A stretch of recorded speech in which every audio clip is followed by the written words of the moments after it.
estamos ao vivo.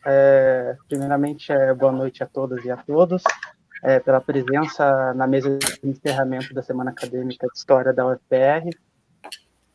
Já deixo, gente, o meu agradecimento a todo mundo que está acompanhando a gente, prestigiando a organização e os palestrantes. Essa é a última mesa, né, de encerramento, que vai tratar de questões políticas na América Latina. Sobretudo, o palestrante, o Rafael Viana, vai trazer o tema: o anarquismo latino-americano, uma análise das experiências políticas anarquistas na Argentina e Uruguai entre 1959 e 1985. Eu acho que na fala dele ele vai dar uma introdução acerca dos aspectos que ele vai abordar. Já agradeço de antemão a presença dele aqui, um especialista do tema, que traz um assunto muito importante, sobretudo nos dias de hoje, em relação à América Latina. Se você tiver alguma pergunta, alguma questão para o palestrante ou para a organização, não esqueçam de colocar no chat, e a Ana vai dar alguns anúncios acerca de questões mais técnicas. Então, boa noite a todos e a todas. Como o Thiago disse, o chat está aberto para as perguntas, tanto para as perguntas para o palestrante da fala dele, assim como perguntas técnicas, que a nossa organização vai responder. Quanto ao certificado de participação, a gente vai liberar, mais perto do final da mesa, um link, que é para o formulário de confirmação de presença. Nesse formulário, vocês devem informar suas informações pessoais, né, de nome, CPF e e-mail para emissão dos certificados. A gente pede que vocês atentem ao preenchimento desses dados, porque erros de digitação podem ser um problema na hora da gente emitir os certificados.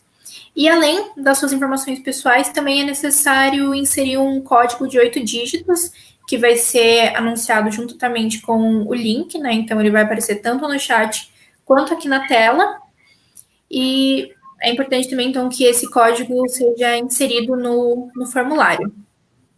Como eu imagino que talvez a maioria já saiba, nós tivemos um problema no meio dessa semana, que o nosso canal anterior do YouTube foi derrubado, e com isso também a gente acabou perdendo alguns dados. Então, no formulário também tem uma seção na qual a gente pergunta se vocês participaram de alguma das 3 primeiras mesas, que foram as mesas que aconteceram naquele antigo canal. Então, se vocês participaram das mesas do primeiro dia ou da primeira mesa do segundo dia, vocês têm a opção de responder isso no formulário para receber o certificado dessas mesas também. E para todo mundo que, né, ficou com alguma dúvida por causa de todos esses problemas técnicos, né, que precisa esclarecer alguma coisa com a gente, o nosso e-mail está aberto. A maioria dos e-mails ainda não foi respondido, porém eles serão respondidos, e a gente vai garantir que todo mundo seja atendido. E, por enquanto, eu acho que é isso. Novamente, quaisquer perguntas podem ser feitas aqui no chat, a gente vai responder. E, por enquanto, é isso. Fique à vontade, Rafael, para apresentar e para dar início à sua fala. Obrigado, Thiago. Boa noite a todos e todas. Agradecer às organizadoras e organizadores do evento, da Semana de História, a Ana, a Juliana, a Rafaela e o Thiago e demais organizadores e organizadoras. É um prazer poder falar um pouco desse tema que, ao meu ver, é muito importante no contexto que a gente vive hoje, tendo em vista que traz reflexões importantes para o campo da esquerda, para o campo revolucionário, para o campo dos lutadores sociais e todos aqueles e aquelas que desejam a transformação dessa conjuntura que a gente vive tão difícil. Meu nome é Rafael Viana da Silva, eu me graduei na UFRJ, fiz mestrado e doutorado na Universidade Federal Rural do Rio de Janeiro, pesquisando, em ambas as oportunidades, pesquisando experiências políticas anarquistas. No doutorado, eu passei 7 meses num período de sanduíche na Universidade de La República, em Montevidéu, no Uruguai, onde eu aprofundei um pouco as pesquisas sobre a Federação Anarquista Uruguai, que vai ser um dos objetos de estudo que a gente vai analisar aqui. Queria agradecer a todas as pessoas que estão assistindo, que estão acompanhando. Acho que a importância desse tema que a gente vai ver hoje, em grande medida, possui relação com os desafios que a gente, que em grande parte o campo da esquerda atravessa hoje. Não à toa, em grande medida, toda essa conjuntura terrível que a gente vive hoje, com um governo francamente reacionário, com os cortes nos direitos, avanço desse ultraliberalismo, possui relação também com algumas perspectivas e escolhas dos grupos políticos que se envolveram nessas lutas desse território chamado América Latina. Acho que é importante também a gente pensar que estudar essas experiências históricas dessa esquerda revolucionária e, entre ela, o anarquismo na América Latina é também resgatar uma perspectiva política antiestatal, anticapitalista, contra todas as formas de dominação, que coloca a disputa e a transformação radical da sociedade em outros modos políticos, não no modelo da disputa institucional e burocrática.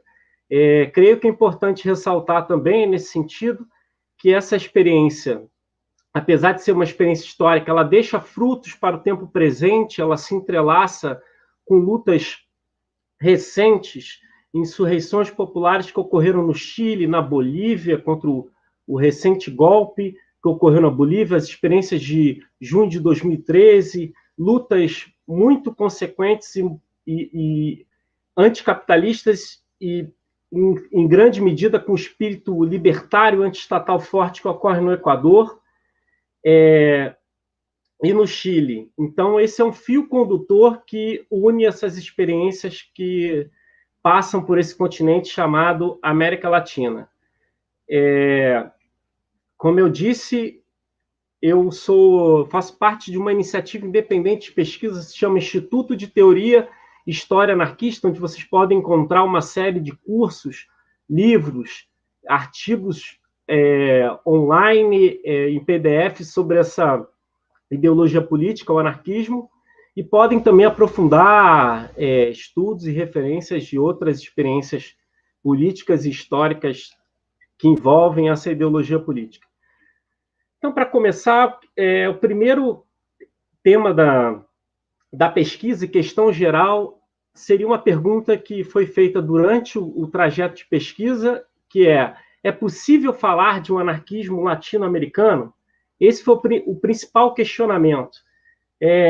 Na nossa concepção, não se trata de inverter as coordenadas ou dizer que talvez a experiência latino-americana ela só possui qualidades em sua trajetória, que todas as experiências ao redor do globo não seriam válidas, mas, ao contrário, entender a singularidade dessa experiência política anarquista no continente latino-americano entre o período de 1959 e o final da década de 70.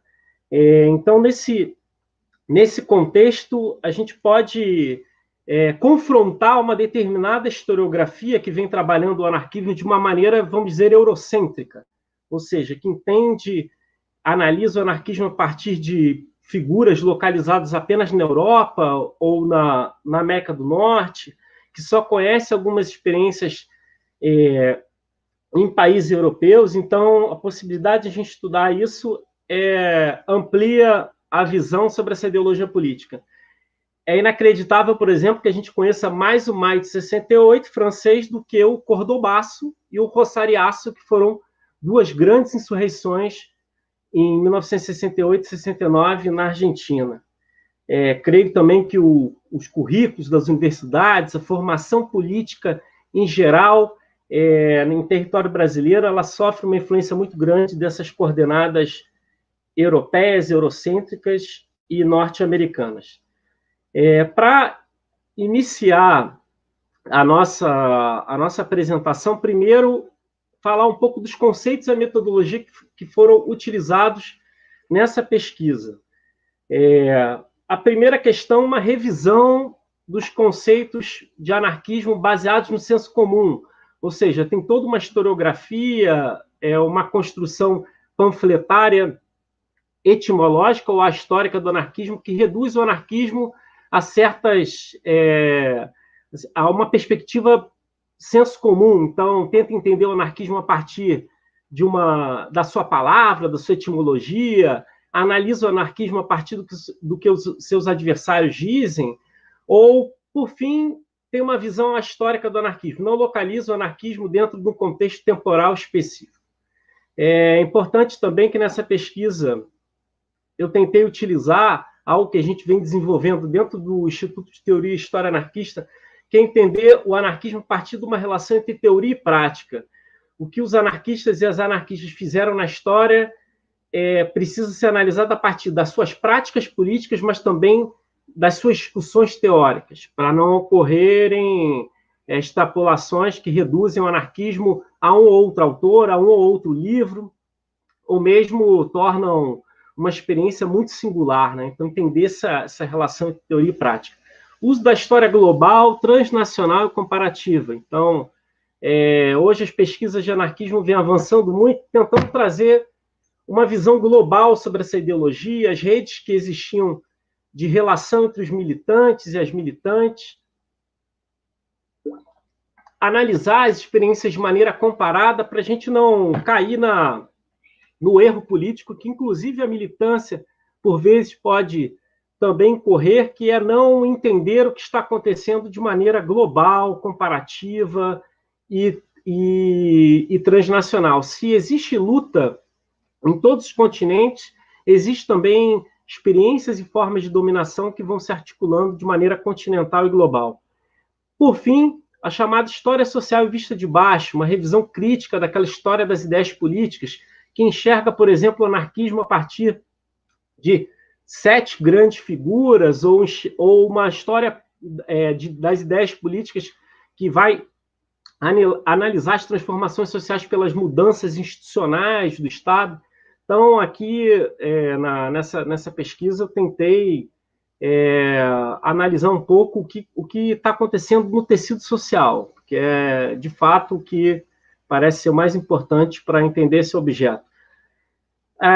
E, por fim, como eu já disse anteriormente, essa história não eurocêntrica que tenta entender também as especificidades desse capitalismo, capitalismo periférico brasileiro, né? Porque a minha pesquisa de doutorado também falava do Brasil, mas hoje eu não vou falar do Brasil, mas essa experiência singular da América Latina, num capitalismo dependente, periférico, dominado, marcado pelo desenvolvimento e ação do imperialismo em território continental. Então, para definir o anarquismo, a gente pode definir o anarquismo como um tipo libertário de socialismo que surge na segunda metade do século XIX no contexto da Associação Internacional dos Trabalhadores. Possui 150 anos de história global, tem presença relevante nas lutas da classe trabalhadora na cidade, no campo, como atestam as diferentes empreitadas de pesquisa que resgatam esses episódios. Participou de insurreições, lutas de libertação nacional, como em Cuba, em 2 momentos, no final do século XIX, mas também durante a Revolução Cubana, a participação anarquista. É uma ideologia que tem como objetivo finalista realizar uma transformação social radical, ou seja, uma revolução social na construção de uma sociedade sem dominações e classes sociais. O anarquismo não enxerga apenas a dominação de corte econômico, a exploração, mas ele é contra a dominação de gênero, contra a dominação étnico-racial, contra as dominações nacionais e a dominação política da burocracia estatal também. E, por fim, o anarquismo tem protagonismo em pelo menos 4 revoluções. Revolução Mexicana, 1911, Manchúria, em 1929, na Ucrânia, em 1921, e na Espanha, em 1936. Foram 4 revoluções onde o anarquismo foi uma ferramenta, uma motriz desse processo. Nesse processo que a gente vai estudar no Uruguai e na Argentina, o anarquismo não é o protagonista desses processos, mas ele possui um papel extremamente relevante. Então, a formação do anarquismo na América Latina ele é marcado por um processo singular também, né? Um processo de estados nacionais muito ligados a uma oligarquia rural, reacionária, um processo onde a formação da classe trabalhadora ela não ocorre apenas com a chegada dos imigrantes, como aquela velha historiografia tradicional da história do trabalho vem afirmar, ou seja, a primeira classe trabalhadora no Brasil, por exemplo, é a população negra. As primeiras greves são feitas pela população negra em lutas contra a escravidão. Isso também ocorre em grande medida em outros locais da América Latina. Essas revoltas por liberdade vão abastecer um grande contingente de lutas sociais que vão criar experiências das chamadas sociedades de socorro mútuo. São uma espécie de avós e avós dos sindicatos. Então, essas sociedades de socorro mútuo eram entidades que trabalhadores formavam de apoio mútuo e vão virar sociedade de resistência. A Associação Internacional de Trabalhadores, uma entidade fundada por trabalhadores ingleses e franceses, onde o anarquismo surge com a atuação da Aliança da Democracia Socialista de Bakunin dentro dessa entidade, ela vai tirar uma linha clara para essas entidades de socorro mútuo, para que essas entidades passem a se tornar sindicatos. O sindicato é uma invenção do século XIX, é um novo repertório da classe trabalhadora. Essa linha vai ser aplicada na América Latina em maior ou menor grau. Então, as redes da AIT na América Latina vão dar um salto qualitativo e vão se mesclar essa experiência de classe latino-americana. É importante também dizer que... Opa, acho que voltei. Importante dizer que a principal estratégia política dos anarquistas e das anarquistas na América Latina foi o sindicalismo de intenção revolucionária. O que seria o sindicalismo de intenção revolucionária? Uma estratégia sindical anarquista para as entidades de classe, para as categorias do mundo do trabalho. Então, a gente pode dividir em duas estratégias, o sindicalismo revolucionário e o anarcossindicalismo. O sindicalismo revolucionário, ele, por exemplo, se difunde no Brasil. O anarcossindicalismo, um país referência do anarcossindicalismo foi a Argentina, mas também o Uruguai. São experiências muito próximas, são estratégias sindicais muito parecidas, mas que possuem algumas diferenças, né? O anarcossindicalismo, ele coloca no programa do sindicato o anarquismo, enquanto o sindicalismo revolucionário tem uma concepção um pouco mais ampla de sindicalismo, mas ambos são estratégias do sindicalismo anarquista no mundo e na América Latina, e o anarquismo vai ser a principal força política, com uma presença forte da imigração espanhola, italiana, mas também com a presença de muitos trabalhadores nativos, vamos dizer assim. Em menor grau, a gente tem ações de expropriações e propaganda pelo fato, ou seja, a experiência do chamado insurrecionalismo, anarquistas que se dedicavam a ações armadas que tinham como objetivo assassinar, executar determinados inimigos da elite política, ou abastecer, expropriar bancos e outras entidades comerciais para financiar os sindicatos. Isso não é muito forte na América Latina, mas na Argentina tem uma presença muito relevante, no Uruguai também. Importante também destacar as iniciativas culturais, centros de cultura, universidades populares, escolas modernas, que o anarquismo vai fundar em diferentes países da América Latina, assim como protagonizar greves, insurreições e experiências revolucionárias, onde a mais significativa foi a Revolução Mexicana. O Florestan Fernandes, ele analisando um pouco a América Latina da década de 40 e 50, ele tem uma frase onde ele diz que a sociedade de classes engendrada pelo capitalismo na periferia é incompatível com a universalidade dos direitos humanos. Ela desemboca em uma democracia restrita.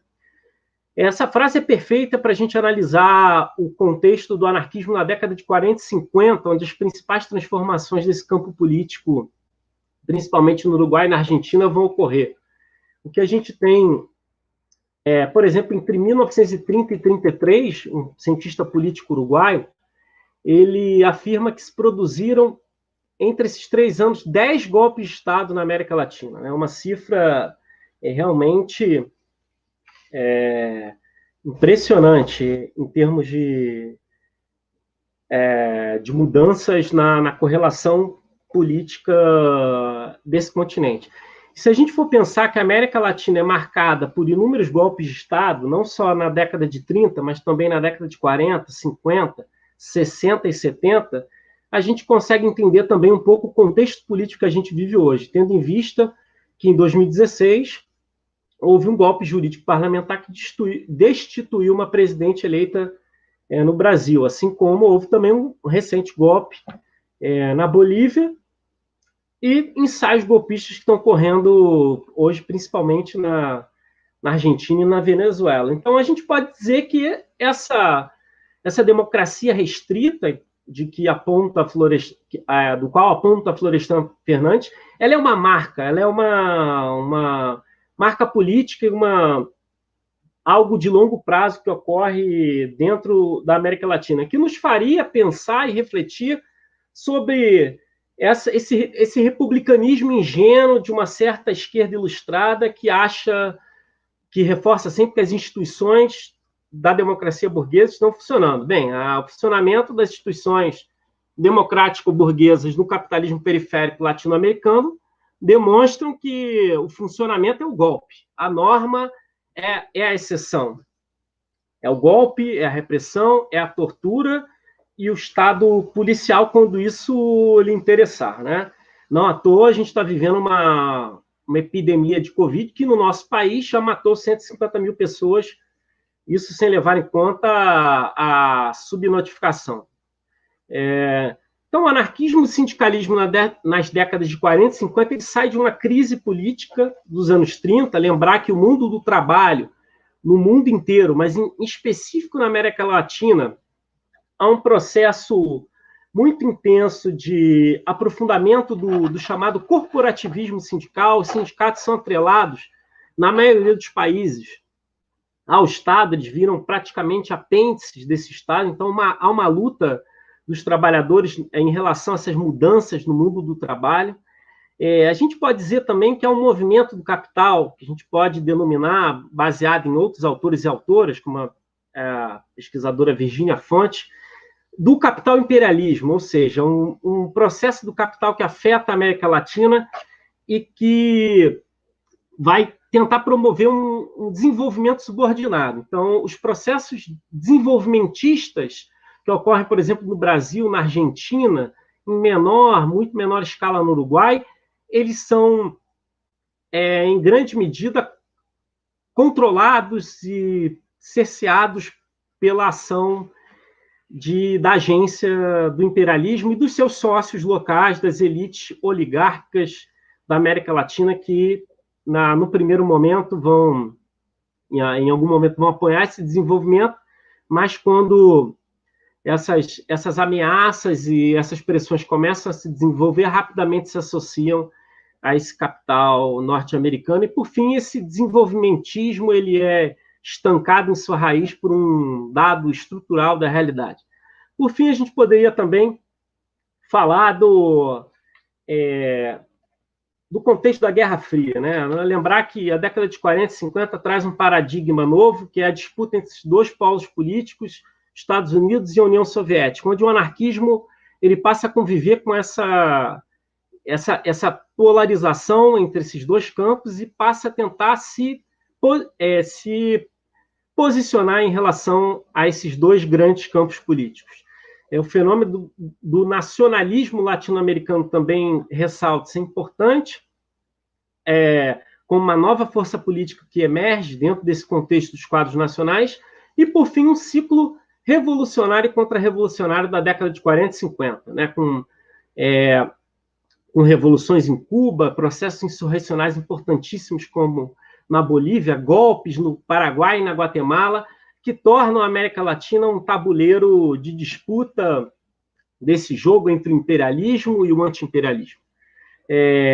Então, é importante também falar da tese da coexistência pacífica, em grande medida uma posição defendida pelo Khrushchev a partir da morte do Stalin, a partir de 1957, onde isso vai influenciar a política dos partidos comunistas no mundo inteiro, e isso cria uma prática política desses partidos comunistas muito mais recuada do que em relação à sua prática anterior. Então, isso também traz um questionamento muito grande de um setor à esquerda do stalinismo, mas também dentro do campo anarquista, de que esse setor parecia não estar muito envolvido com a ideia de promover transformações radicais e revolucionárias de maneira imediata, mas sim acabam incorporando aquela tese do etapismo, que seria preciso uma etapa, uma transformação, uma revolução democrática burguesa,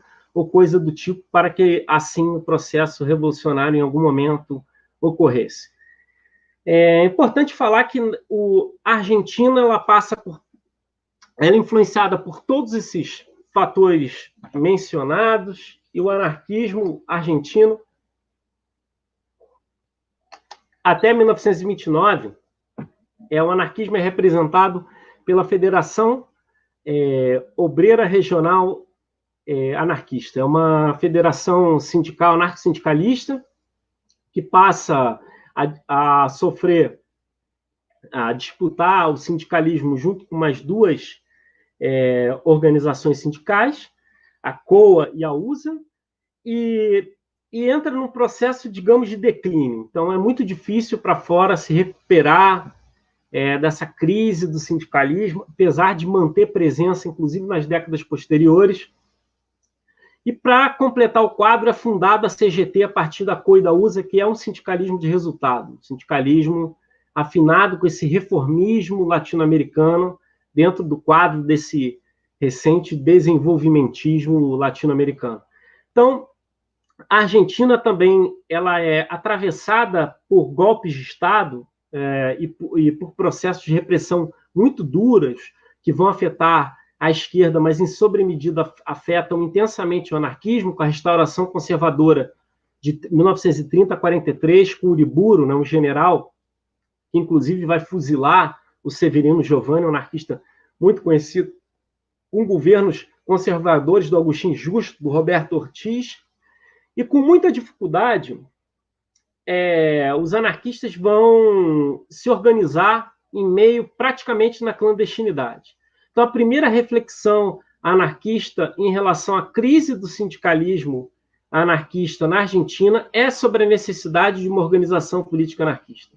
Então, eles vão fundar a FACA, a Federação Anarquista Comunista Argentina, em 1932, e essa federação ela vai fazer uma crítica ao anarcossindicalismo. A crítica é de que o anarcossindicalismo ele era uma estratégia que precisaria, de alguma maneira, ser revista. A FACA ela possui... ela é criada depois de um comitê de coordenação anarquista que envolveu mais de 53 delegados de 30 agrupações e que, durante a década de 40, ela se mantém atuante dentro do contexto político anarquista. Né? O historiador Agustín Neto chama esse contexto de arquipélago anarquista, ou seja, os anarquistas não desapareceram na década de 40 e 50.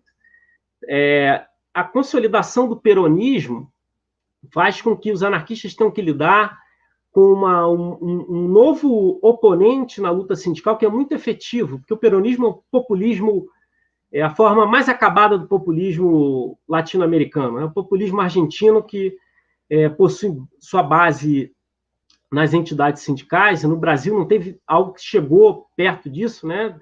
Talvez se a gente falasse do trabalhismo brasileiro, do getulismo, varguista, mas o peronismo ele ocupa esse espaço que outrora foi do anarquismo argentino, nos seus espaços sindicais. Mas o peronismo, ele também enfrenta suas oposições e vai ter um momento de consolidação, que vai de 46 a 55, um momento de ocaso, onde os peronistas vão ser duramente perseguidos, e, por fim, um momento de crise, que é o momento de crise do populismo em toda a América Latina, na década de 70, que é a crise desse modelo do pacto social, a crise desse modelo do ganha-ganha. Os trabalhadores podem ganhar um pouco e a burguesia pode ganhar um pouco. Essa tecnologia social de um pacto de conciliação de classe, ela entra em crise na década de 60, final da década de 60 e 70. Mas é importante também ressaltar que o anarquismo argentino ainda possui alguns bastiões de muita vitalidade.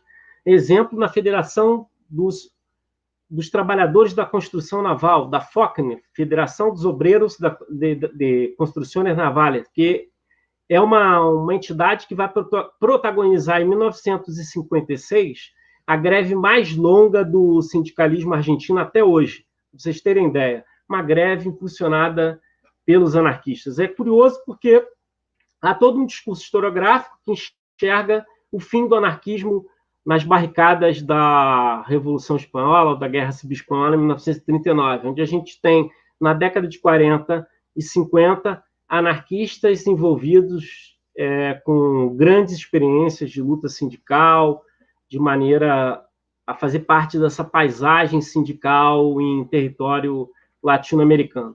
Esse é um trecho de uma pesquisa, né, de um artigo de uma revista, onde há um relato do encontro, de uma reunião do presidente com trabalhadores da Federação dos Obreiros da Construção Naval, né, dos trabalhadores da construção naval, onde um dos almirantes contesta um dos grevistas e, surpreso, diz: mas você é um anarquista? E o Palácios, que estava ali, na verdade, mediando aquela negociação que já se estendia durante muito tempo, diz que, na verdade, não se estava discutindo a ideologia de ninguém, mas a solução de um conflito laboral. Então, essa é para a gente ter uma ideia de como os anarquistas e as anarquistas estavam presentes nesse contexto e ainda conseguem protagonizar algumas experiências muito interessantes, ainda que não fossem a força política mais importante.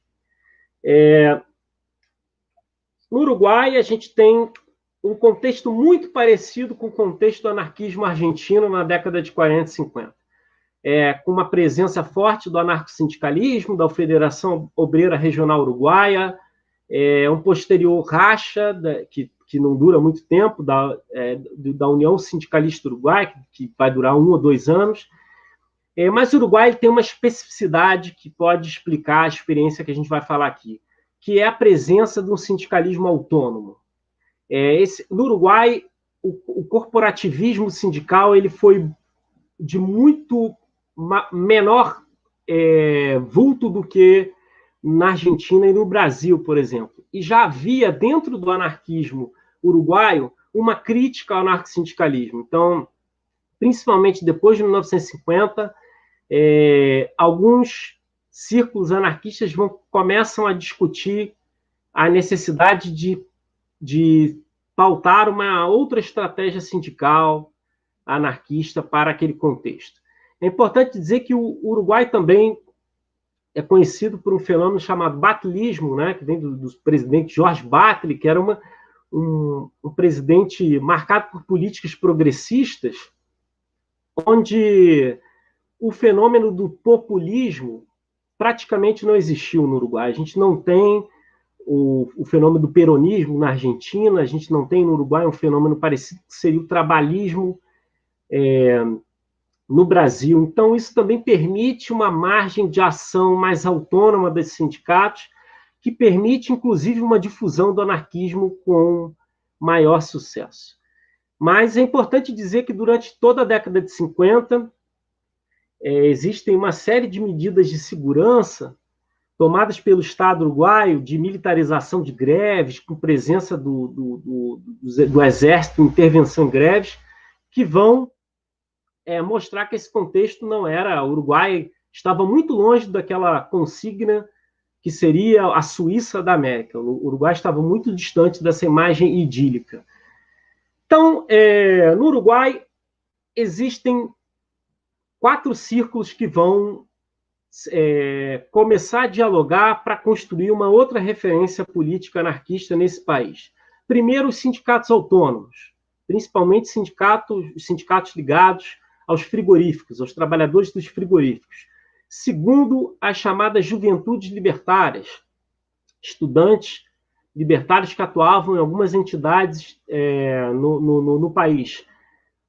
Terceiro, o chamado Jornal Voluntário, um jornal histórico do anarquismo uruguaio, que vai ajudar a organizar parte do anarquismo uruguaio. E, por fim, a agrupação Serroteja, ou Serroterra, uma agrupação existente em 2 bairros, né, uruguaios, um bairro operário, uma agrupação libertária que atuava nesse bairro, desenvolvia um trabalho comunitário nesse bairro.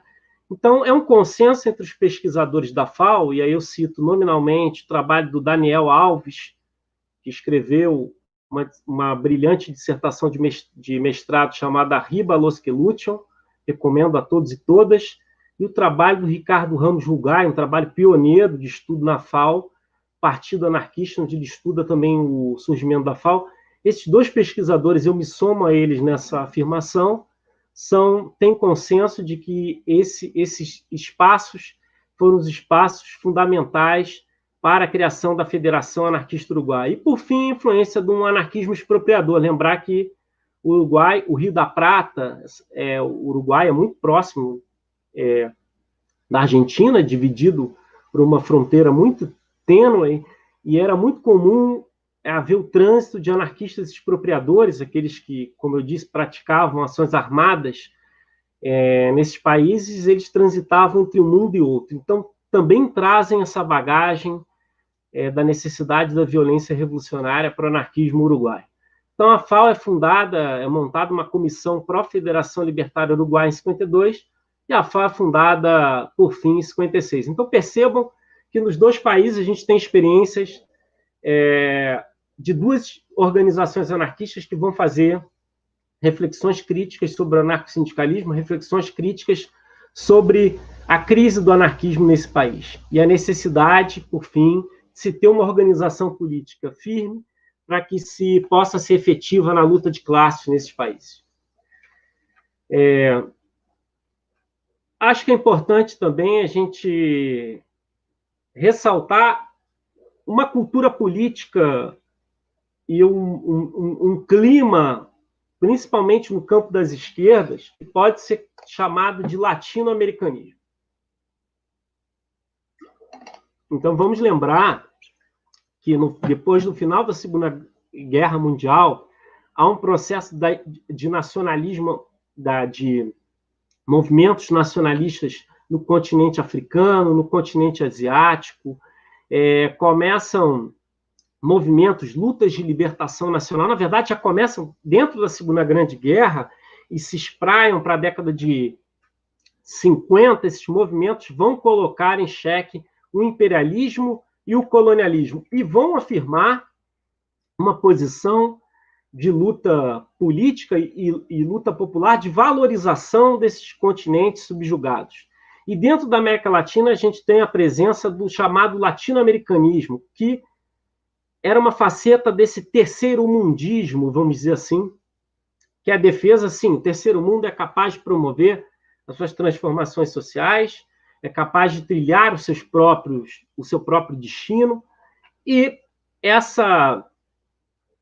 esse caldo político ele também influencia o anarquismo nesse continente. Então, a gente pode chamar atenção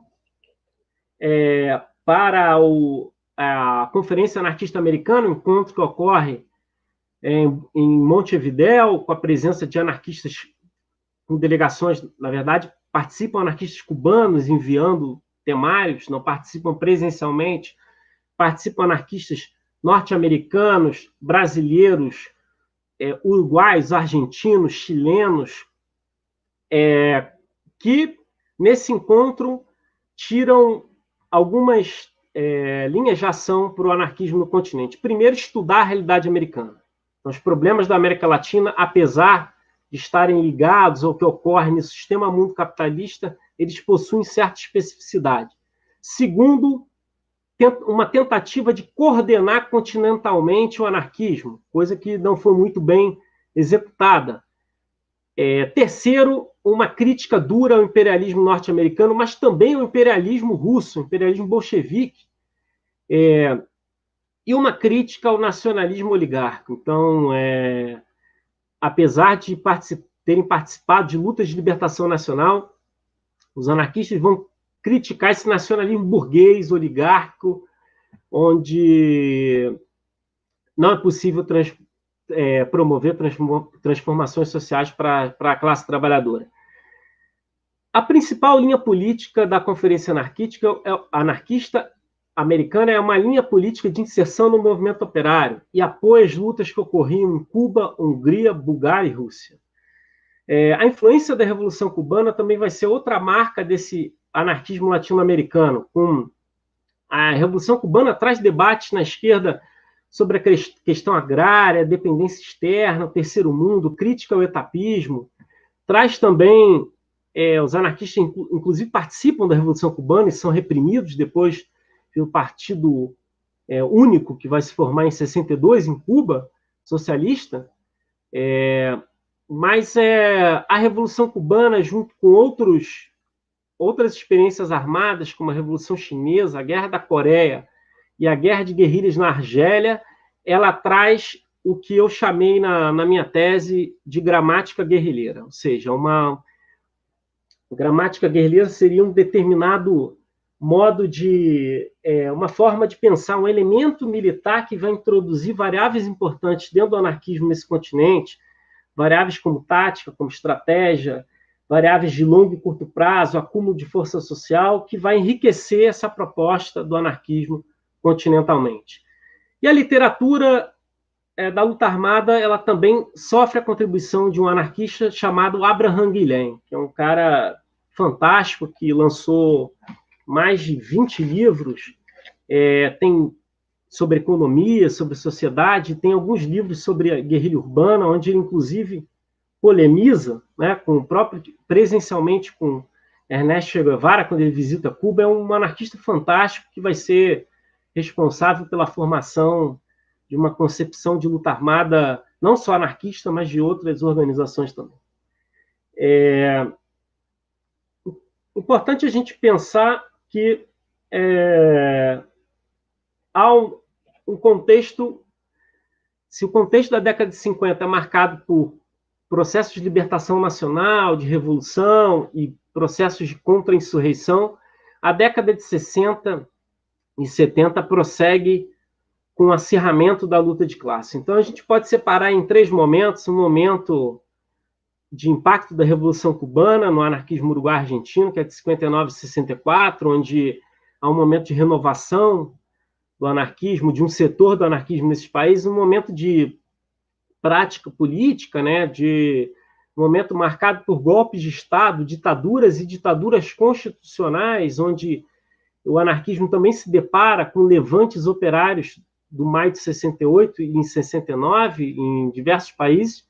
E, por fim, um momento de ocaso, onde a gente tem uma repressão brutal e clandestinidade nos regimes militares. É um momento, praticamente, ali, 73, 74, de dissolução do anarquismo, dessas duas experiências anarquistas que a gente vai falar nesses 2 países. Lembrar que na década de 50 e 60, a doutrina de segurança nacional ela é difundida por toda a América Latina, onde os exércitos passam a enxergar no socialismo, no comunismo, no sindicalismo, as verdadeiras ameaças para os seus territórios. No caso da Argentina, a doutrina de segurança nacional ela já é implementada em 1960 com o CONINT, que é uma verdadeira operação de guerra, de repressão ao sindicalismo, que ocorre depois da ocupação de um frigorífico chamado Lisandro de la Torre, uma coisa brutal. A gente vai ter ali na década de 60 uma repressão afora, que inclusive tinha uma participação, como eu disse, muito ativa ainda no sindicalismo, ainda que minoritária, onde você vai ter mais de 200 presos da Federação Obreira Regional Anarquista, né? Encanadores, trabalhadores de motoristas de carro, diferentes categorias vão ser reprimidas nesse contexto dessa aplicação da doutrina de segurança nacional na Argentina. A gente tem também a Aliança para o Progresso, que é uma política dos Estados Unidos para a América Latina, né? Que o imperialismo ataca abertamente, quando não com planos econômicos e políticos, mas chega, inclusive, a invadir a República Dominicana em 1965, sem contar os golpes que patrocina anteriormente na década de 40 e 50, na Guatemala, por exemplo, na Bolívia, etc. Mas esse é um momento também dos chamados levantes operários estudantis, como eu disse, e renovação das esquerdas e do anarquismo. Na Argentina, a gente tem as primeiras experiências de luta armada nesse país, né?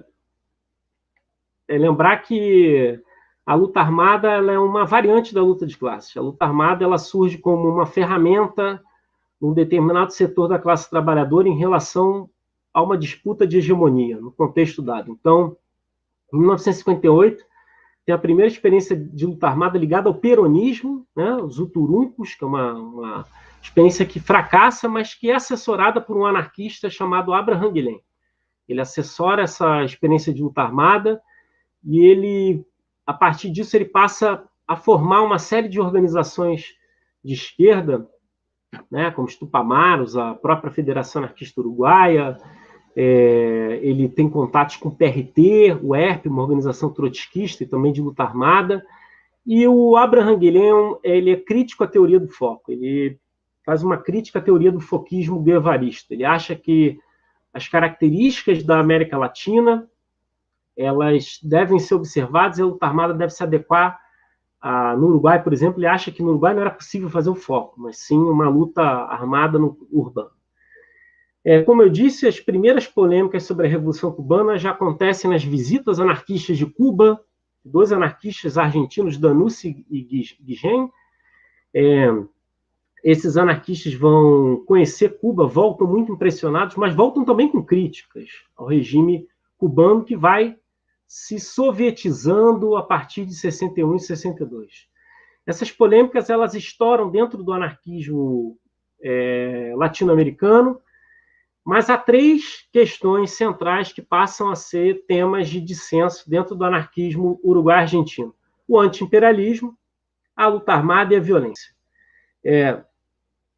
Também um momento de uma nova geração do anarquismo que, a partir de uma experiência na Argentina de golpes e contragolpes, passa a discutir esses temas com os anarquistas, digamos, da velha guarda, vamos dizer assim. É um momento de intenso desenvolvimento da luta armada, com experiências de luta armada que vão ocorrer, se espalhar em todo o território latino-americano.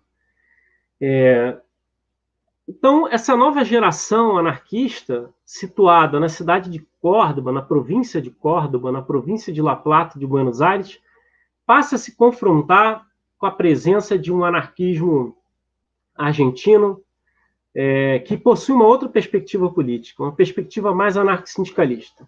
Então vai ter um debate num jornal importantíssimo anarquista chamado La Protesta, de 65 a 73, onde vai ter uma polêmica aberta, onde um grupo vai defender a luta armada e outro acha que a luta armada não é um caminho para as lutas populares no continente. Então, por fim, o grupo que defende a luta armada rompe com o grupo que é contrário e sai desse jornal La Protesta.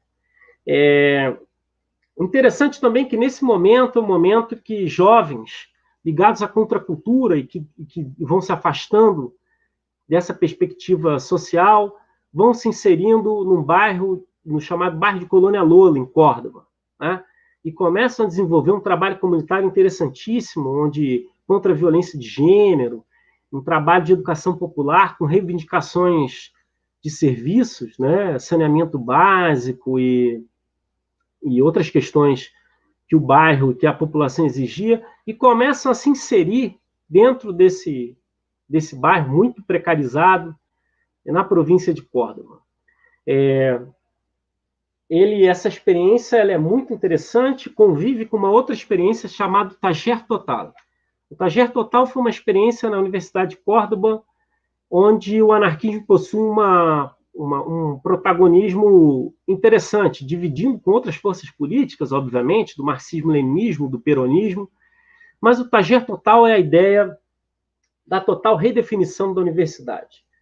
O Tajer Total ocorre no curso de arquitetura. Ele propõe, na verdade, autogestão da universidade, em grande medida. Autogestão do modelo acadêmico e hierárquico. Eu acho que muitos estudantes de graduação devem estar assistindo aqui a essa mesa e sabem que quem participa do movimento estudantil, o quanto é injusto, incômodo, o problema da paridade dentro das decisões da universidade. Estudantes possuem pouquíssimo protagonismo nas decisões que são tomadas pela universidade, como, por exemplo, definir o conteúdo curricular. Então, o Tajer Total possui uma presença anarquista muito interessante e ele propõe, inclusive, muda o conteúdo curricular dos cursos. Uma discussão da redefinição do papel da universidade. E não só isso, ele leva a universidade às necessidades populares. O grupo de Colônia Lola passa a aproximar o Tajer Total dos desafios do bairro, das problemáticas do bairro, das necessidades do bairro. Os estudantes passam a se envolver com as questões do bairro e tentar solucionar essas questões a partir de uma perspectiva libertária. Então, Tajer 11 era o Tajer identificado como a oficina dos anarquistas. Por fim, a perspectiva libertária do Tajer Total. É importante dizer que eles foram ameaçados, inclusive, por grupos do peronismo. O peronismo tem setores de esquerda e de direita, uma coisa muito confusa que eu não vou me aprofundar aqui. Talvez hoje nem seja tão confuso, se for pensar outras forças políticas. Mas eles chegam a ser ameaçados, né, por forças peronistas, começam também a desenvolver experiências de autodefesa, porque se vivia um contexto muito conflagrado. E os anarquistas e as anarquistas, nesse bairro de Córdoba, vão se relacionar com organizações da luta armada e vão distribuir materiais expropriados das organizações de luta armada nos bairros. Isso é algo muito interessante. Então, esse tema da luta armada passa a fazer presença dentro do anarquismo argentino.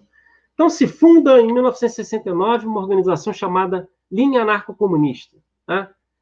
Que participava de uma frente chamada Resistência Operária pelo Socialismo e Resistência Estudantil pelo Socialismo, que era uma influência da sua congênera Roy Uruguaia. Então, uma organização que passa a ter uma vida ativa muito pulsante. E, em 1969, vão estourar duas experiências de insurreições de massa na Argentina, o Cordobaço e o Rosariaço. Para a gente ter ideia, o Rosariaço, na cidade de Rosário, os estudantes vinham de uma mobilização dentro da universidade muito grande em relação a protagonizar ações mais combativas desde 1966. Então, depois do assassinato de um aluno, Juan José Cabral, na província de Corrientes, há uma reação imediata do movimento estudantil de Rosário, rosarino, e grandes manifestações tomam a cidade de Rosário. Para vocês terem ideia, alguns historiadores, eles falam que o Marcel van der Linden, que é um historiador do mundo do trabalho, ele diz que greves gerais, raramente na história, se concretizaram como greves gerais. Ele diz que o Rosariaço, ele foi uma das experiências que chegou próxima a isso. Para ter ideia, a polícia foi obrigada a se aquartelar na cidade, né? Os trabalhadores, os estudantes, tomaram a cidade por dias, né? Uma coisa assim impressionante. Então, isso também nos traz reflexões sobre qual seria o caminho para a gente mudar a nossa conjuntura hoje. Será que seria por um pacto negociado entre as elites? Ou será que talvez o caminho não estivesse em ações de massa que pudessem alterar o quadro e ameaçar as políticas das elites dominantes? Então, esse processo ele é uma explosão que muda totalmente e acelera e agudiza a necessidade dos anarquistas em se organizarem. Então, em 69, a gente vai ter outro grupo anarquista sendo fundado em La Plata, chamados grupos anarquistas revolucionários, que tinham atuação principalmente na cidade, na faculdade de jornalismo. O grupo tinha um trabalho estudantil, grupo pequeno, mas com um trabalho consequente. Também vai ser fundado um outro grupo chamado Ação Directa, em Buenos Aires, que editava também um jornal, que participa de uma frente chamada Frente Antiimperialista pelo Antissocialismo, o que unia todos esses grupos em relação à sua crítica àquele velho anarquismo, a crítica ao anarcossindicalismo e a defesa de uma organização política anarquista. Então, há um processo de fusão desses grupos, então eles vão dialogar com a iniciativa de fundar uma organização anarquista nacional. Então, em 73 a 74, esses grupos eles se juntam para fundar a organização Resistência Libertária. Né? É uma organização que vai ter aproximadamente... É difícil saber a quantidade de membros, mas alguns pesquisadores, né, a Verônica diz, falam em 150 membros. Eu acho que é um pouco menos do que isso. Acho que talvez, no máximo, 100 membros, mas com uma presença importante em alguns sindicatos e em alguns setores populares. Quais são os elementos gerais da fusão? Primeiro, a influência da Federação Anarquista Uruguaia.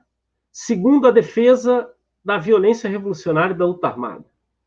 Terceiro, a necessidade de uma organização política anarquista nacional. Quarto, a prioridade na inserção social. Então, os anarquistas vão se enfurnar, se enfiar em atividades sociais em diversos setores da sociedade argentina. A crítica ao anarcossindicalismo. O anti-imperialismo passa a ser uma bandeira anarquista muito pronunciada que é resgatada, assim como uma renovação teórica. Por fim, há algumas divergências em torno da análise de conjuntura da sociedade argentina, mas eles conseguem fundar essa organização anarquista, e esse trecho do Grupos Anarquistas Revolucionários, né, que depois se funde a essas outras organizações, parece ser uma síntese da posição política anarquista em relação ao debate da luta armada. Então, para eles, não se tratava nem em girar toda a organização para o trabalho da luta armada e nem colocar todas as fichas no trabalho nas entidades de massa, mas que a tarefa anarquista seria ação direta em todos os níveis, que era uma consigna da Federação Anarquista Uruguaia, ou seja, o anarquismo ser um pequeno motor dessas organizações políticas revolucionárias e que atuassem em distintas frentes de lutas, não só na frente armada, mas também nas frentes de luta social. O contexto da sociedade argentina nesse período é um contexto febril, vamos dizer assim. Então, a primeira ação armada de grande vulto da década de 70 é o justiçamento de Pedro Aramburu. Pedro Aramburu deu um golpe nas décadas anteriores, um general ex-presidente que também foi responsável pelo sumiço do corpo de Evita Perón. Então, a organização peronista Montoneiro sequestra o Aramburu e justiça o Aramburu. Ele é executado por um tribunal revolucionário. Né? A gente tem também, nos anos posteriores, uma reação muito forte da repressão. Né? Por exemplo, fuzilamento de 19 presos de membros de organizações armadas, chamado fuzilamento de Trelew. E a gente tem uma verdadeira escalada guerrilheira no país. Então, alguns pesquisadores apontam a cifra de 1.760 atos armados somente nesse período dos primeiros anos da década de 60. Então, o anarquismo nesse período, ele defende a luta armada, apesar de ele ter feito pequenas ações que se configuram. É importante que se diga, luta armada não é exatamente formar um exército ou você montar um foco guerrilheiro em algum lugar, mas é a ideia de de uma organização política se defender e se armar, e realizar determinadas ações que podem variar de um grau de complexidade a outro. Então, a resistência libertária, ela resgata a ideia da aliança da democracia socialista, a ideia do partido de Malatesta, de uma organização política anarquista, e constrói um documento chamado Partido Libertário, onde desenvolve o que seria essa organização. Eles vão ter cinco frentes: comunitária, estudantil, solidariedade, militar e apoio logístico, 5 mesmo. E vão criar agrupamentos sindicais em diversas categorias. Vão atuar no sindicato da borracha, dos gráficos, do comércio, dos docentes, presença no sindicato têxtil, sindicato da madeira, sindicato dos trabalhadores dos estaleiros, da energia elétrica e dos encanadores. É importante dizer que o contexto de retorno do Perón ao país torna a situação política impraticável, né? O Perón volta num grande retorno, onde a esquerda peronista e a direita peronista também o recebe, e um verdadeiro desastre ocorre quando mais de 25 mortes e 300 feridos numa disputa entre o peronismo de esquerda e de direita trocam tiros em meio ao retorno do Perón, para vocês terem ideia de quanto febril era a conjuntura política e agravada a conjuntura política nesse país. Mas, de fato, esse contexto político traz uma organização das classes dominantes, que já vinham se organizando desde a década de 50 e 60, para evitar qualquer tipo de governo reformista na Argentina. E, por isso, optam pelo golpe militar de 76, que vai realmente promover um terrorismo de Estado. E, obviamente, a gente não minimiza nenhum tipo de ditadura em nenhum país, mas, de fato, comparado, a ditadura argentina foi uma coisa monstruosa, no sentido de que, inclusive, montaram campos de concentração para prender os militantes de esquerda. Um terrorismo de Estado atroz, do mais perverso. E esse terrorismo também vai afetar essas organizações libertárias. Então, elas se mantêm... É importante dizer que a Resistência Libertária é uma organização clandestina. É fundada em 74, mas se mantém na clandestinidade. Mas vai sofrer golpes logo depois de 74. Então, por exemplo, um militante chamado Elvis Alcides, um militante de resistência libertária que desaparece em 77, né? Também vão desaparecer em 78, vão ser sequestrados a companheira Elza Martínez e o companheiro Hernan Ramírez. Também vão ser sequestrados uma professora e um engenheiro. O Raul Oliveira, também sequestrado, um trabalhador gráfico, muito ativo no sindicato dos gráficos, e o militante uruguaio que militava em resistência libertária, Edson Oscar Canteiro Freire, que é sequestrado depois de sair de uma reunião sindical. Ressaltaria também o sequestro de 3 irmãos, filhos da Maria Esther Tejon, que foi uma militante, inclusive, das avós da Praça de Maio, o Pablo Telo, o Rafael Telo e... Pablo Telo, Rafael Telo, não peguei o nome do terceiro filho, mas já resgato isso. Mas vão ser 3 militantes da resistência libertária também sequestrados. Então, a resistência libertária começa a se desarticular logo depois do golpe de 76 e hoje possui 12 membros na categoria desaparecidos. Então, essa valente militância anarquista é atingida duramente pela repressão. No Uruguai, a gente tem um contexto um pouco diferente, mas que possui algumas similaridades, né?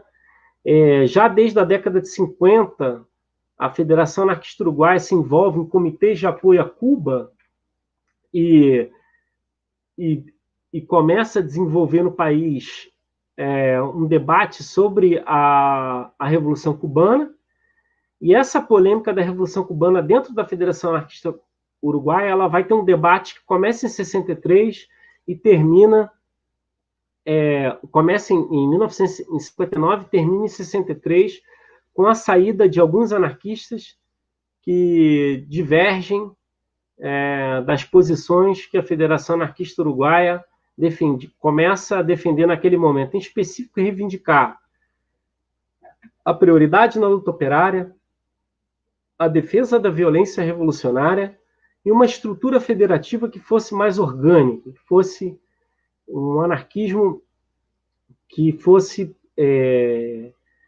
mais consolidado do ponto de vista da sua agilidade política e ideológica. Então, esse grupo vai romper e vai partir para outro projeto político. É um momento também de escalada da direita e ataques da direita a algumas organizações de esquerda, como o Movimento Revolucionário Oriental e o Partido Comunista Uruguai, que vão ter suas sedes atacadas por organizações de extrema-direita.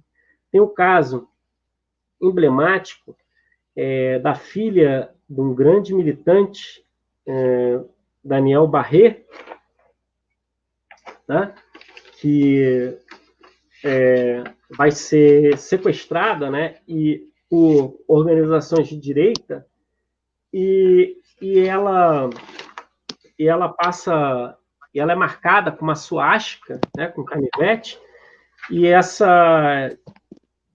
esse contexto prova como as organizações de esquerda passam também a defender a luta armada como um método de autodefesa. Então, a primeira experiência que a FAO monta é o chamado coordenador, uma experiência que várias organizações de esquerda se unem para montar um espaço de luta armada em comum. Essa experiência ela não dura muito tempo, né? Ela vai... Mais 15 minutos, Rafael. Tá bom. Essa experiência ela não dura muito tempo, ela vai ser esvaziada em algum momento, mas a FAO se retira dessa experiência quando há a proposta de montar uma organização dentro do coordenador que se torna a maior organização de luta armada no Uruguai, que é o Movimento Nacional de Libertação Tupamaros. A FAO, então, decide seguir o seu próprio caminho e montar sua própria organização armada. Importante dizer que a FAO também se envolve na construção de uma central sindical unificada no Uruguai, a CNT. O nome da CNT não é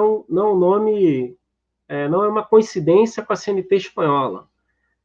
A Federação Anarquista Uruguai possui um grande protagonismo no processo de unificação dessa central sindical em solo uruguaio. Processo que vai unificar diferentes correntes políticas que se organizam dentro dessa confederação. A FAO resolve também montar uma instância chamada Tendência Combativa em 66, que reúne grupos políticos, digamos, mais críticos à política do Partido Comunista, que inclusive era contrário à luta armada.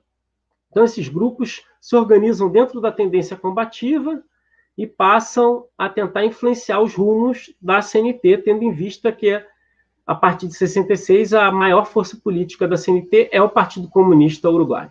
Então, a FAO consegue ter de 10 militantes da direção, um militante era da FAO e um da Tendência Combativa. Então, a FAO, nas palavras do pesquisador Daniel Alves, a Tendência Combativa e esse campo combativo passam a agir como contraponto às posições recuadas do Partido Comunista Uruguaio nesse momento, que inclusive chamava as organizações de luta armada de aventureiristas, né? Importante, a FAO tinha presença nos trabalhadores ferroviários, da saúde, professores, portuários, fábrica da BAL, FUNSA, fábrica de equipamentos de pneus, né, equipamento de borracha, também fazia eletrodomésticos, obras sanitárias do Estado, bancários, na fábrica Guiringuele e também em diversas categorias estudantis. Então, a FAO começa a ter um desenvolvimento rápido na década de 60 e começa a ampliar decididamente seus quadros e passa também a fazer formações para formar o seu aparato armado. Aquele anarquista, Abraham Guilhem, passa a formar, né, anarquista espanhol, passa a fazer oficinas de formação sobre luta armada com a FAO. E o processo que também desencadeia reflexões de que o regime caminhava para o endurecimento, além do golpe do Brasil em 1964, é a ditadura constitucional em 67. Não é uma ditadura militar, mas é o governo de Pacheco Areco que já começa a ter expedientes autoritários, intervir em sindicatos e também proscrever as organizações combativas, do campo combativo. Então, a FAO, por exemplo, ela passa a ilegalidade. A FAO participa de um jornal chamado Época, um jornal que reunia outras organizações combativas, e o governo uruguaio, uma coisa surreal, coloca uma organização anarquista na ilegalidade. Então, a FAO acelera a criação do seu aparato militar. Não vou ler isso, porque não vai dar tempo, mas isso é um pouco... Vou disponibilizar essa apresentação, um resumo da trajetória desse anarquista tão importante para as discussões da luta armada, que é o Abraham Guilhem. A gente pode dizer que as medidas autoritárias, elas afetam o movimento sindical de maneira decisiva, com militarização dos funcionários públicos que faziam greve. Então, o sujeito fazia greve nos sindicatos bancários, o governo mandava os militares obrigarem os trabalhadores a trabalharem, né? Ou mandava militares a trabalharem no lugar desses trabalhadores. Lembrar que o FMI e as agências do imperialismo estavam pressionando o continente latino-americano como um todo. Então, a FAO, a partir da ditadura constitucional, passa a acelerar a montagem do seu aparato de luta armada, que nesse momento não tem nome. Então, por meio de documentos falsos e aluguéis de casas que serviriam de aparelhos para a organização, a FAO começa a montar um aparato armado. E também passa a editar as chamadas Cartas da FAO, discussões ideológicas e políticas muito interessantes que eram compartilhadas ao conjunto da organização e seu círculo de influência. A FAO ela tem um ponto de partida, a análise de que o capitalismo uruguaio é um capitalismo dependente em crise. É um Estado que estava endurecendo em termos de autoritarismo e que era, mas, por outro lado, havia uma alta capacidade de mobilização dos trabalhadores, uma cultura política de resistência muito forte que permitia, inclusive, a luta armada nesse país. Porque quando Ernesto Che Guevara visita o Uruguai, em 1962, salvo engano, numa palestra contrariando toda a audiência, ele diz que o Uruguai, naquele momento, a luta armada não era adequada à sociedade uruguaia, porque o Uruguai possuía um governo democrático, e a luta armada se adequava aos governos ditatoriais. Porém, o processo de ditadura constitucional mostra que a luta armada há um meio termo entre a ditadura militar e a democracia, e é a ditadura constitucional. Ponto de chegada da FAO, destruição do capitalismo do Estado e das classes sociais e a socialização econômica, política e cultural, o que a FAO vai chamar posteriormente de poder popular. Quais seriam os meios para isso? Atuar no nível de massa. Então, por isso, a FAO vai colocar todas as suas fichas no movimento estudantil, sindical e comunitário e também no seu aparato armado. A FAO chegou a possuir 350, 500 militantes naquele período, com cerca de 60 a 100 pessoas no braço armado, que depois vai se chamar OPR-33. Vai montar também uma organização chamada Resistência Operária Estudantil, uma organização de tendência que reuniu mais ou menos ali 2.000, 2.500 pessoas organizadas em diferentes sindicatos e espaços estudantis e comunitários, e essa organização vai atuar nos espaços estudantis e sindicais, prioritariamente na CNT, que naquele momento, cifras são confusas, mas organizava de 100 a 400 mil trabalhadores, uma coisa impressionante para um país relativamente pequeno comparado a outros países. É o acordo da época desse jornal, né, que era um jornal feito pelo campo combativo, que possui alguns eixos de acordo, onde uma coisa assim que daria uma lição para a esquerda hoje, né? A esquerda se fragmenta totalmente Nesse momento, o campo combativo da esquerda cria um jornal único, onde cada organização pode dar sua própria opinião naquele jornal, um jornal lido por diferentes forças sociais. A criação da ROI, ela se dá depois do Maio de 68 Uruguai também, momento de mais de 134 greves de empresas privadas e instituições estatais, no momento de muitas paralisações e ocupações de fábricas e ocupações também de prédios universitários e do ensino secundarista, né? Os estudantes vão ter um protagonismo absurdo, com mais de 220 manifestações só em 68, manifestações muito combativas de enfrentamento à polícia, né? Apedrejamento, né? Com ocupações de faculdades. Então, a ROI ela é constituída nesse contexto, onde a FAO estava proscrita, contudo ilegal, ou seja, ilegal, e a ROI basicamente dava solidariedade a esses conflitos sindicais. Ela realizava ações de rua, protestos relâmpagos, chamados pedágios para arrecadar dinheiro para esses sindicatos em greve, e tinha uma presença forte dentro das categorias, criando agrupações nas diferentes categorias sindicais e estudantis. A ROI fazia reuniões territoriais, com plenária geral, que eram rápidas, geralmente 1 hora ou pouco mais, que chegaram a reunir, aí depende, né? As plenárias gerais 500 ou mais militantes, tinham as plenárias por setor, né? Ou plenárias por delegação, tinham as reuniões de agrupações também, então era uma estrutura federativa, uma estrutura que não era centralizada, que se organizava de maneira libertária e organizava milhares de pessoas. Organizava estudantes e sindicalistas de idades diversas, de 15 a 40 anos, bem equânime no que diz respeito ao debate de gênero, e tinha uma linha sindical bem determinada, pressionar a CNT para fazer luta. Não transformar os aparatos sindicais e estudantis em aparatos de representação burocratizados, né? O aparato estudantil e sindical ele deve servir na concepção da Federação Anarquista Uruguai, da ROI, para fazer luta, para pressionar, para realizar ação direta em todos os níveis.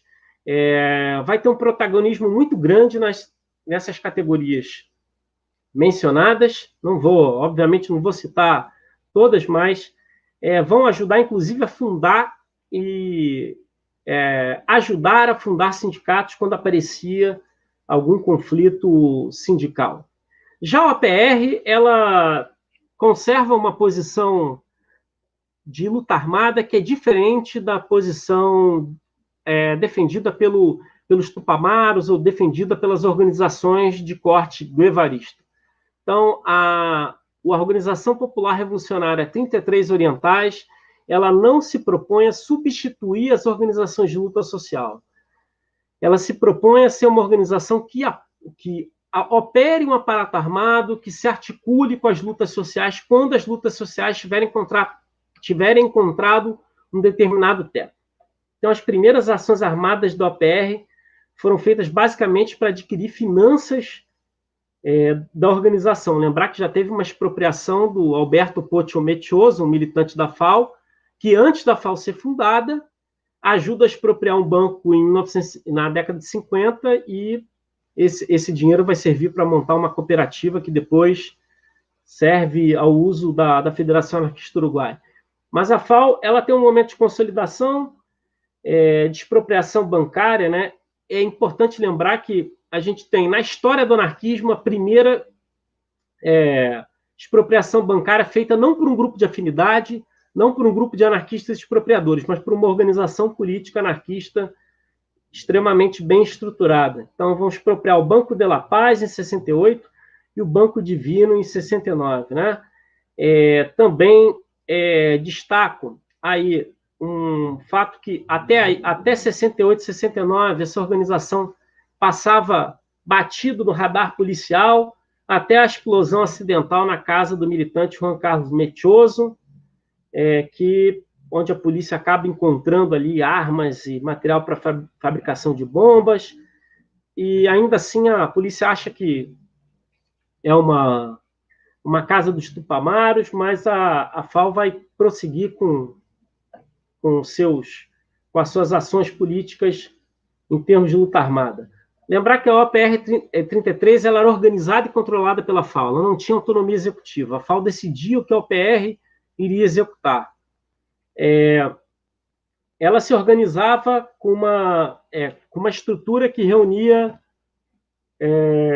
3 espaços: Aguijar, Fomento e Chola, né? Eram estruturas de coordenação, estruturas de informação, estruturas que organizavam as chamadas ligas. O nome liga foi dado em relação às ligas de basquete, né? Então, cada liga da FAO reunia 3 equipes, né? Essas equipes, ou times, chamaríamos de times, se usássemos a forma de falar sobre esporte no Brasil, elas possuíam um coordenador que fazia parte dessa estrutura federativa que tomava as decisões táticas dessa estrutura de luta armada. Importante também falar das operações de abastecimento em lojas que foram realizadas, de expropriações e de sequestros. A FAO chegou a intervir em algumas atividades, alguns conflitos sindicais, vários conflitos, mas, para citar apenas o conflito de Serral me parece um conflito interessante, que fala um pouco da metodologia e da prática de luta armada da Federação Anarquista Uruguaia. É um conflito onde é montado, nessa fábrica de calçados, Serral, um sindicato, e os integrantes que fundam esse sindicato são demitidos pelo despótico empresário, dono da fábrica, que começa a perseguir esses trabalhadores. Então, a FAO decide intervir nesse conflito e sequestra o filho do dono da fábrica. E, a partir disso, exige que o sindicato seja reconhecido, exige que o acordo coletivo seja respeitado e exige que a empresa doe para um bairro periférico ali do lado dessa fábrica, doe insumos e equipamentos educativos para as crianças que viviam naquele bairro. A ideia é de que também a luta armada ela deveria ganhar o coração do povo, ela deveria agir como um pequeno fermento que também traz a população em torno das ideias libertárias e de transformação social. Lembrar que a luta armada anarquista operada pela FAO, a FAO não teve uma formação em outro país, justamente porque rompe, né, o diálogo com qualquer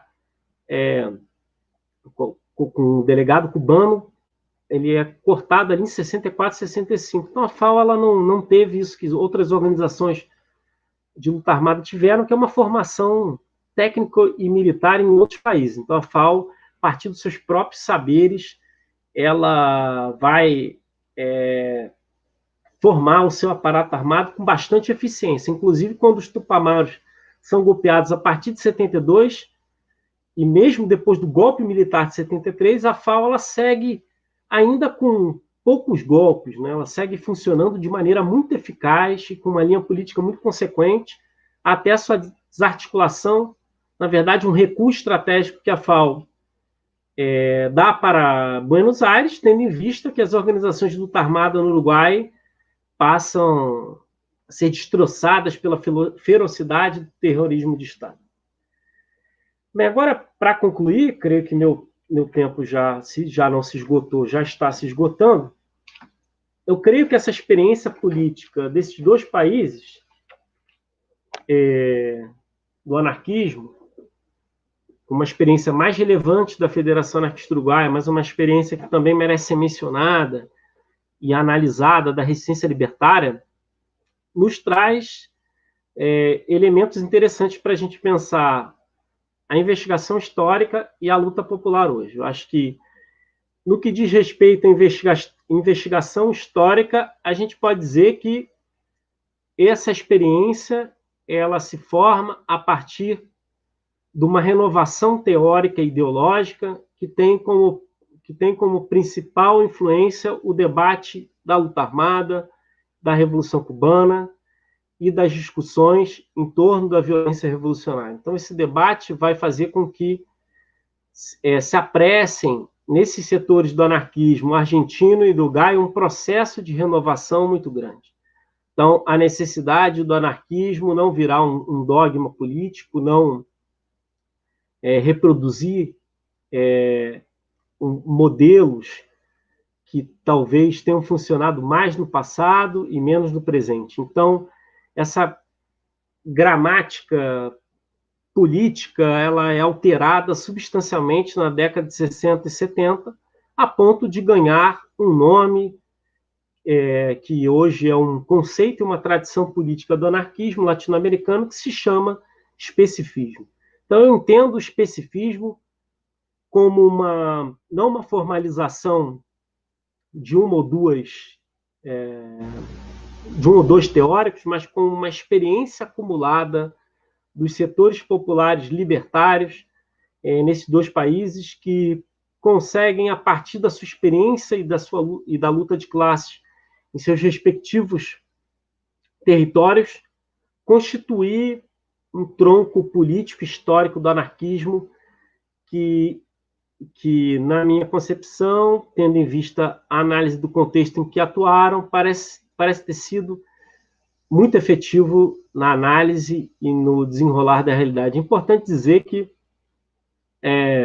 a ferocidade com que essas experiências foram destroçadas mostram, na verdade, todas as experiências de luta armada no continente, mas mostram que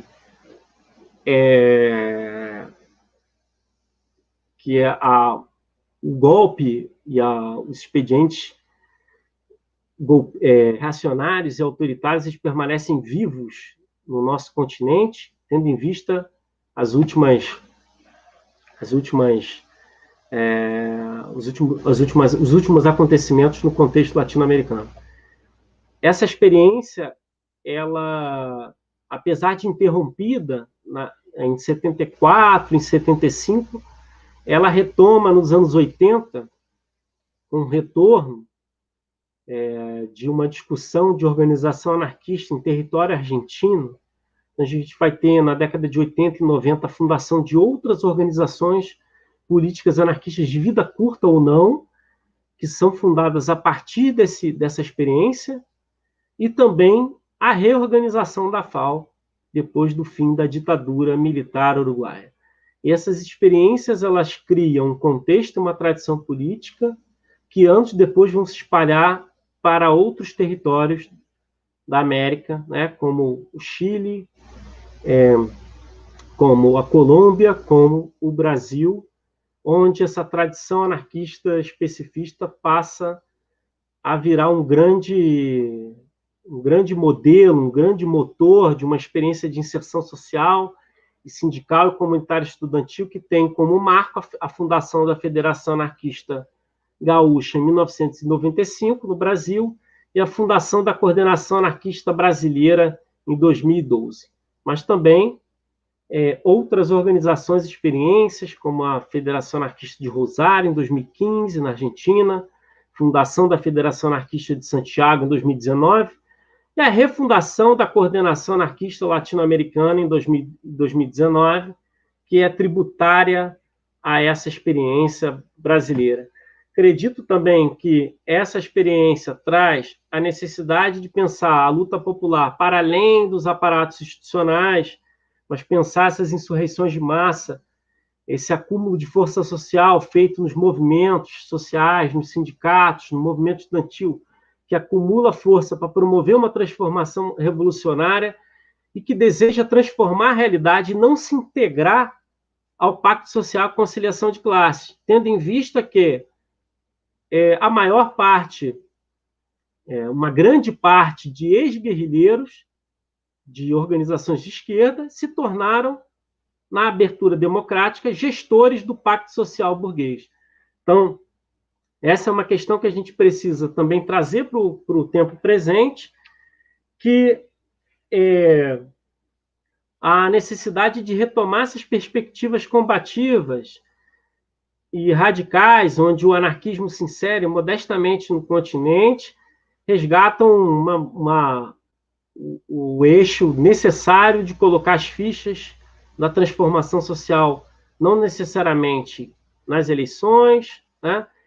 Não colocar as fichas no processo eleitoral, que a FAO, inclusive, e a Resistência Libertária vão chamar em todo esse período de uma farsa, né? de um processo controlado, de uma saída pactuada para docilizar a rebeldia, mas construir uma perspectiva política que tenha como centro o fortalecimento de movimentos populares de massa e seus instrumentos políticos, ideológicos e militares. Então, eu termino a minha fala por aqui. Queria também saudar e reverenciar todos aqueles lutadores e lutadoras, não só do campo do anarquismo, mas de outras correntes políticas que, por sua generosidade, entregaram sua vida e hoje seguem na categoria de desaparecidos, mortos, assassinados ou torturados pelos regimes militares latino-americanos. Lembrar desses lutadores é importante para o tempo presente e lembrar também das instituições que promoveram essas barbaridades, tendo em vista, hoje no Brasil, que a gente tem mais de 7 mil militares em cargos de poder no Brasil. A gente pode dizer que essa discussão na América Latina ela não foi encerrada. É isso, e como diria a consigna da FAO, traduzindo seria avante os que lutam, arriba los que lutam. Então, abro aí para os organizadores e as intervenções e perguntas. Muito obrigado.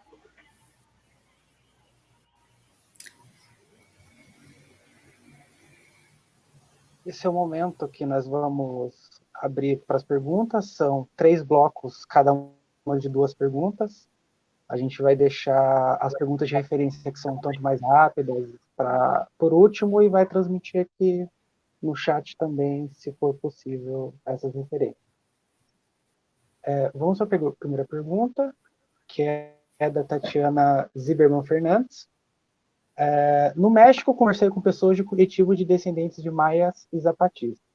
Me pareceu uma vivência libertária e anarquista. O zapatismo atual pode ser analisado sobre um viés anarquista? E a segunda pergunta, do José Carlos Miceli. Professor, qual é o melhor exemplo de experiência anarquista na América Latina?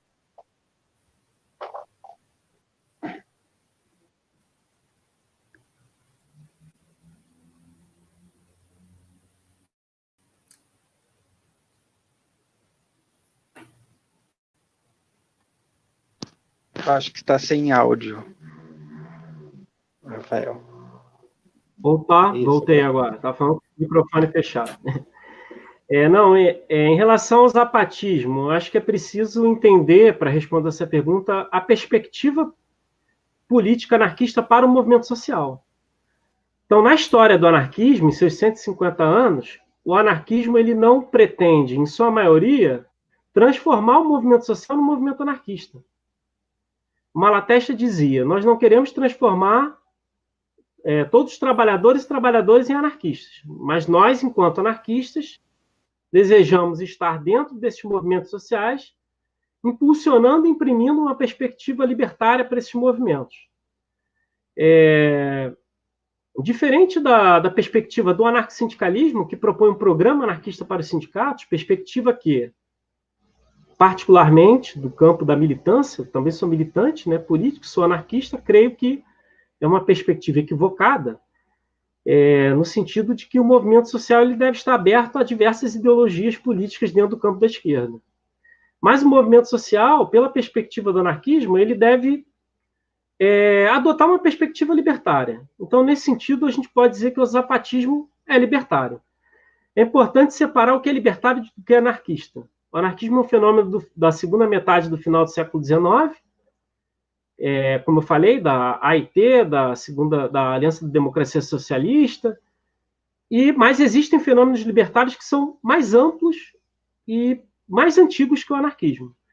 O México e vários países da América Latina possuem movimentos indígenas que possuem experiências libertárias de vida e de ação política. Então, esses movimentos, a anarquista, né, se sente muito confortável em estar num movimento desse. Então, Rojava, a experiência de zapatista, são experiências libertárias antiestatais. Eu acho que talvez é isso que a gente deva resgatar. Uma radicalidade de um projeto anticapitalista e antiestatal, né? E não um projeto anticapitalista, mas que quer participar das franjas do Estado, o que torna, em grande medida, uma contradição, porque o Estado é o grande instrumento de formação do capitalismo na formação dos Estados nacionais modernos. Em relação à segunda pergunta, que era qual o melhor exemplo de experiência anarquista na América Latina? Olha, eu não avaliaria... Acho que seria injusto, né, avaliar o passado e escolher uma experiência, né? Ainda que possa ter uma outra experiência que agrade mais pela radicalidade, pela profundidade, mas eu acho que o melhor exemplo de experiência anarquista na América Latina é hoje estar organizado e atuando nos movimentos populares e construindo um referencial anticapitalista, libertário, contra todas as formas de dominação, e que resgate essas experiências históricas que a gente tem de sobra, da Revolução Mexicana, fora da América Latina também, tá, gente? Revolução Ucraniana, Revolução Espanhola. Então, acho que esse seria o melhor exemplo. Em termos de organização política anarquista, eu acho que, de exemplo histórico, a grande experiência foi a Federação Anarquista Uruguaia, uma grande experiência de organização política anarquista, que existe até hoje, inclusive.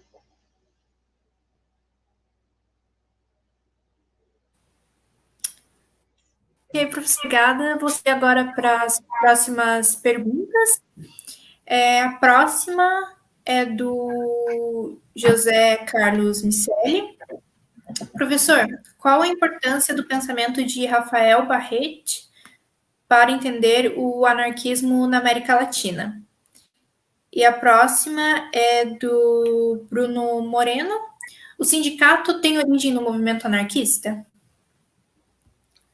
Olha, a primeira pergunta sobre o Rafael Barret. Olha, eu pesquiso o anarquismo há algum tempo, alguns anos, mas eu não conheço todas as experiências anarquistas. Acho também que jamais vou conhecer profundamente.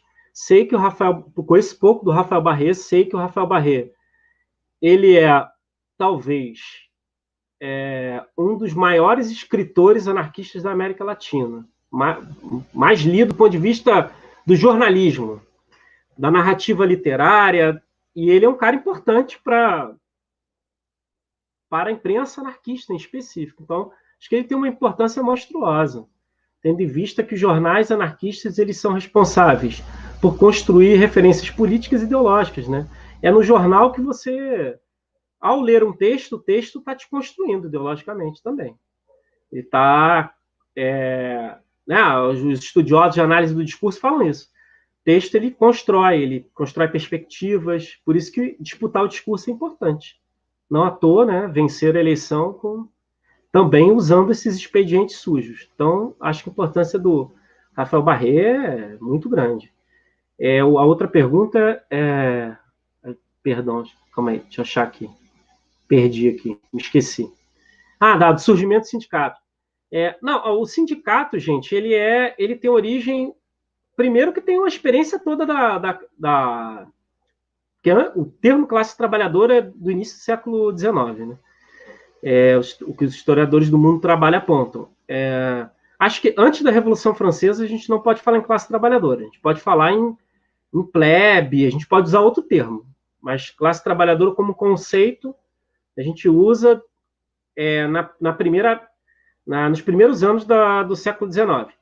Os sindicatos eles se constituem nessa experiência que é muito anterior dessas entidades de apoio mútuo dos trabalhadores que estão lá, que a gente encontra na Revolução Francesa e vão se espalhar no século XIX. Eles têm origem nas sociedades de resistência e apoio mútuo, que não eram sindicatos, a galera se reunia, fundava uma sociedade, não existia direito trabalhista, né? Hoje estão cortando também, mas então o sindicato ele surge dessa transição das sociedades de resistência e de socorro mútuo para o sindicato.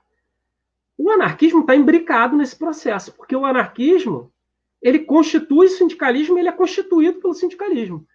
Porque o anarquismo ele se constitui ali, grosso modo, entre 1867 e 1871. Né? É o momento que o anarquismo está se consolidando como uma ideologia política. E é o momento também onde essa estratégia sindical está se consolidando. Mas o sindicato é anterior ao anarquismo. Ele é anterior porque já existem ondas sindicais na década de 60 e 70 na Europa, né, em outros lugares também. Então, não sei se eu respondi, mas acho que é por aí.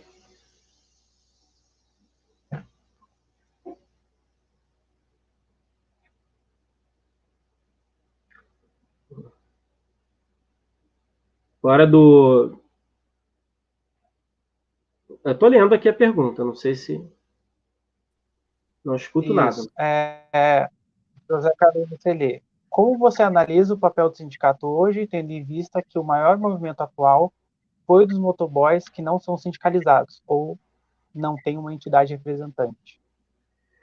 Eu acho assim, primeiro a gente tem que... Eu acho que primeiro é um erro a gente achar que luta sindical é luta dentro de sindicato. Essa é a primeira coisa. O sindicalismo, ele é um repertório da classe trabalhadora de organização no mundo do trabalho, historicamente falando. Óbvio, a gente tem um quadro hoje que já existem sindicatos organizando determinadas categorias, mais ou menos burocratizados. Luta sindical não necessariamente é uma luta dentro do sindicato. Se você está organizando uma categoria, fundando uma associação, isso é luta sindical, mesmo que você não chame desse nome. Então, a luta dos motoboys, em grande medida, é uma luta no mundo do trabalho. Eles podem não chamar de luta sindical. Talvez pelo medo de se associar a um sindicalismo burocratizado, né? Porque hoje a gente tem realmente um sindicato burocratizado. Eu acho que quem tem que avaliar isso é a militância política, tem que avaliar, né? Se o determinado sindicato ele permite a sua presença libertária ou não. Agora, pensar o seguinte, o anarquismo, ele lê a sociedade a partir das relações de poder, também. Essa é a grande contribuição também do especificismo latino-americano. Lendo a sociedade a partir das relações de poder, não há vácuo de poder. Se você sai de algum espaço, eu não vou me organizar ali porque o CA, o centro acadêmico, está burocratizado. Então, eu vou sair do centro acadêmico. Logo, o centro acadêmico vai ficar mais burocratizado ainda. Porque a partir do momento que você renuncia à disputa política dentro do centro acadêmico, você, na verdade, está ajudando a burocratização se aprofundar. Então, acho que tem que avaliar aí que espaço, que sujeito pode ser disputado ou não. Disputado no melhor sentido da palavra, em trazer proposta, né? Então, a militância anarquista sempre fez isso, de trazer proposta. Queremos nos organizar assim, assado. Queremos que o sindicato faça a luta, que ele não seja um sindicato que lance nota só, e coloque na internet, né? Ou sei lá, uma nota de repúdio. Aí fica só nisso, né? Não, tem que ir para a rua, tem que lutar, tem que organizar a categoria. Então, o papel do sindicato é fazer luta. Então, acho que é por aí, não sei. Se eu respondi aí. Mas a luta dos motoboys, fantástico, fantástico. Parabéns.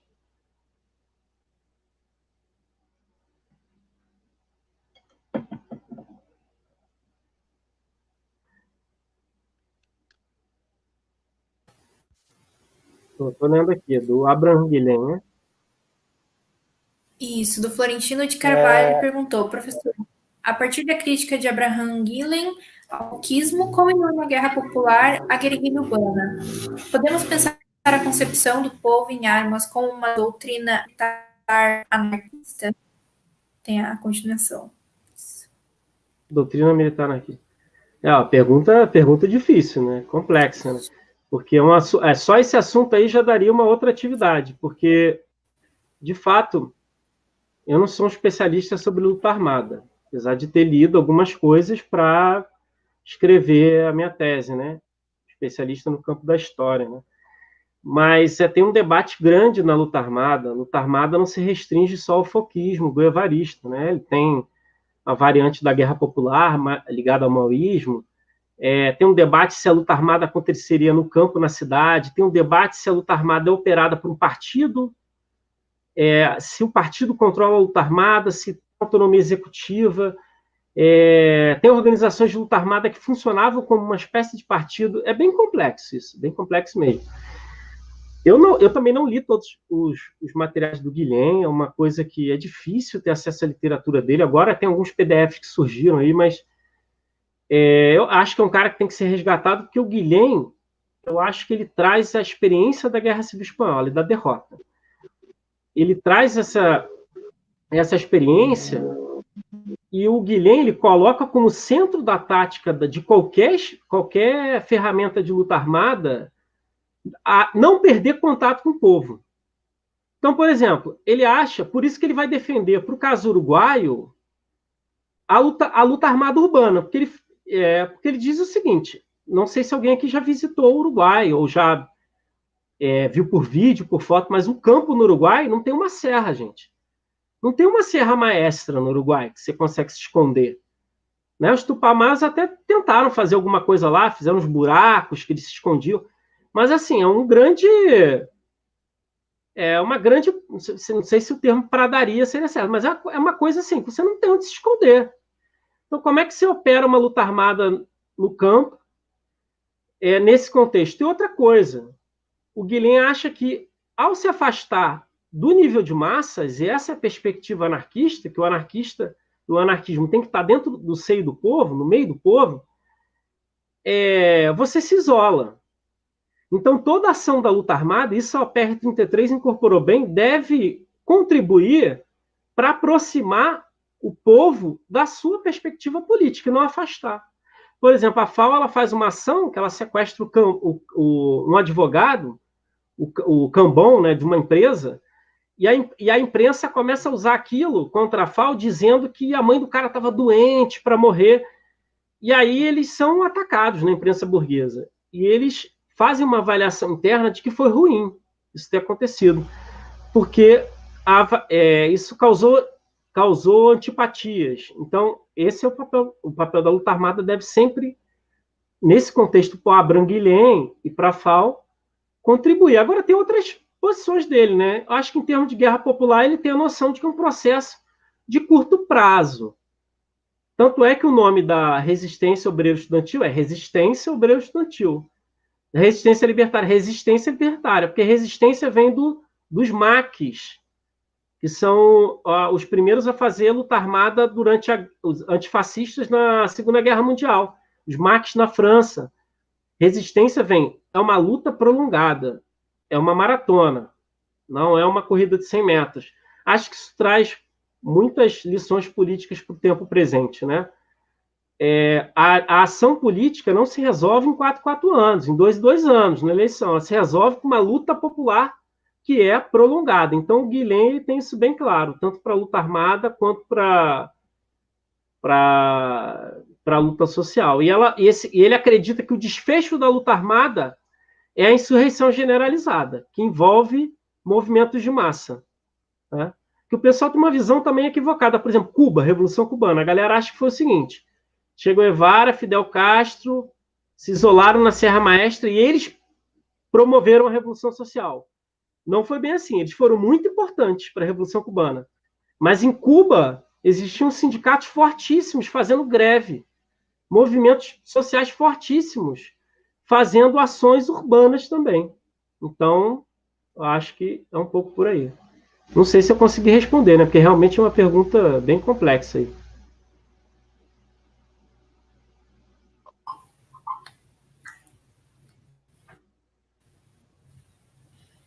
Então, agora a gente vai para o último bloco, que a gente deixou por último as perguntas de bibliografia. Aí a primeira foi da Tatiana Zimmermann Fernandes. Ela pediu: professor, que bibliografia você poderia indicar para entender o anarquismo, especialmente na América Latina? Aí tem também a pergunta da Thaís Rodrigues Viana, se teria algum livro para recomendar sobre os golpes de Estado ditaduras nas décadas de 50 e 60. E, por último... não, são só essas duas. Começar por essa última dos livros é realmente complicado. Eu tenho recomendações específicas sobre alguns países. Aí eu posso até, se a companheira quiser, eu coloquei meu e-mail aí, ela pode me enviar e depois eu resgato essa bibliografia e envio para ela, né? No Golpe do Brasil, tem um que eu gosto muito, que é o livro do Dreyfus, do René Armand Dreyfus, que é um sociólogo uruguaio, que é 1964, Conquista do Estado. Eu acho esse livro fundamental. Tem outros livros também, do Marcos Napolitano, do Golpe do Brasil, 1964, né? História do Regime Militar Brasileiro.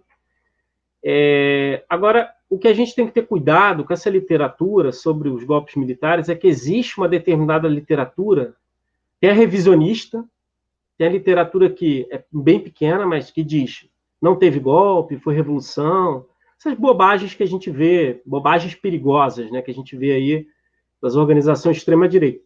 Mas tem também uma determinada historiografia liberal que ela defende que, na verdade, os golpes eles ocorreram, a tese dos dois demônios, por exemplo, na Argentina. Existiam os grupos de esquerda e os grupos de direita se digladiando, então ambos são violentos e por isso teve golpe militar. Está entendendo? Eu estou resumindo aqui, né? É um pouco mais complexo que isso.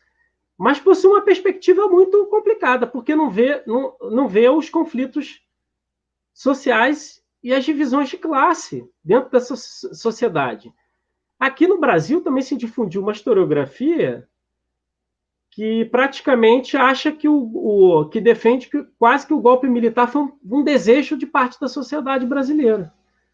E aí usa como argumento o seguinte: não, mas a parte da classe média queria o golpe. E aí as marchas da família pela liberdade, elas atestam isso, né? Só que as marchas da família pela liberdade, que reunia os grupos de extrema-direita no Brasil, elas são financiadas por duas entidades, IPES e IPAD.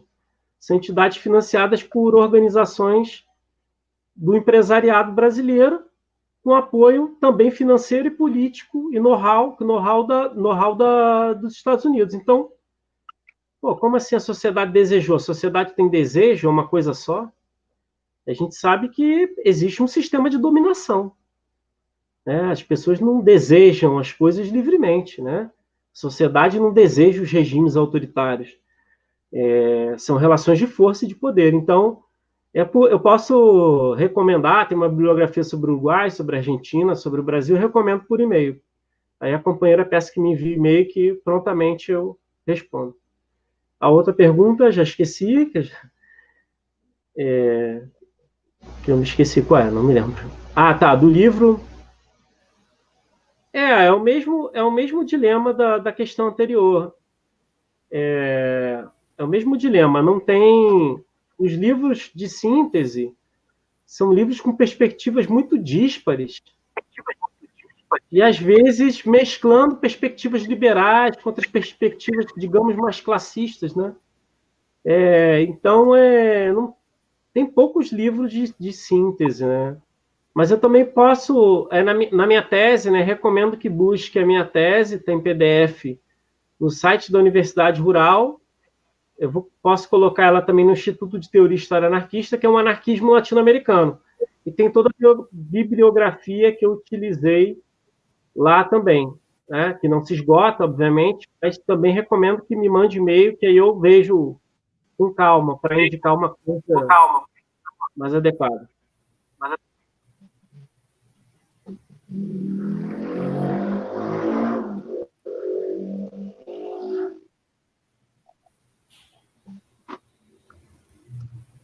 Bem, eu acho que né? Foi. Infelizmente, a gente chegou no nosso teto. Eu queria mais uma vez agradecer a todos que acompanharam até aqui a semana acadêmica, seja a semana inteira ou somente essa palestra, através, né, do prestígio de vocês assistindo, que faz sentido a gente fazer esse tipo de evento e esse tipo de mesa. Agradeço novamente ao Rafael pelo tema, foi muito rico a sua fala, trouxe vários elementos importantes para a gente pensar não só o passado, mas o presente, inclusive a importância que o anarquismo teve da história e ainda tem, e que às vezes, infelizmente, inclusive dentro da academia, a gente acaba ou não tendo uma visão de uma historiografia um tanto quanto tradicional e deturbada mesmo. Não sei se a Ana tem alguma consideração a fazer agora no final. Só agradecer a todo mundo que participou dessa mesa, participou das outras, agradecer ao professor e a todos os outros professores que participaram e que possibilitaram que a gente conseguisse realizar o evento, né, que talvez não teria acontecido, e acho que foi uma experiência muito boa, espero que todos tenham aproveitado, tanto nós, com certeza aproveitamos.